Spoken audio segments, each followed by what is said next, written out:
சீர் மரபினர் முறைப்படி தலைப்பாகை அணிந்து வேட்புமனு தாக்கல். கம்பம் தாவேகா வேட்பாளர் ஜெகநாத் மிஸ்ரா அதிரடி. கம்பம் தொகுதியில் எனக்கு போட்டி யாரும் இல்லை. தேனி மாவட்டம் கம்பம் சட்டமன்ற தொகுதியில் தமிழக வெற்றிக் கழகத்தின் சார்பாக நமது மக்கள் முன்னேற்றக் கழகத்தின் நிறுவன தலைவர் ஜெகநாத் மிஸ்ரா போட்டியிடுவார் என அக்கட்சியின் தலைவர் விஜய் அறிவித்துள்ளார். இதனைத் தொடர்ந்து இன்று தேனி மாவட்டம் உத்தமபாளையம் வருவாய் கோட்டாட்சியர் அலுவலகத்தில் ஜெகநாத் மிஸ்ரா தனது வேட்பு மனுவை தாக்கல் செய்தார். அவர் சீர் மரபினர் முறைப்படி தலையில் பாரம்பரிய தலைப்பாகை அணிந்து தனது ஆதரவாளர்களுடன் பலத்த விசில் சத்தத்துடன் ஊர்வலமாக சென்று மனு அளித்தது பொதுமக்களின் கவனத்தை ஈர்த்தது.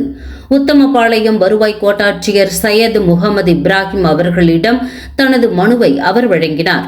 மனுவை பெற்றுக்கொண்ட கோட்டாட்சியர் வேட்பாளரை உறுதிமொழி வாசிக்க செய்து முறைப்படி கையொப்பம் பெற்றுக்கொண்டார். இந்த நிகழ்வில் தமிழக வெற்றிக் கழகத்தின் நிர்வாகிகள் மற்றும் நமது மக்கள் முன்னேற்றக் கழகத்தின் நிர்வாகிகள் திரளாக கலந்து கொண்டனர்.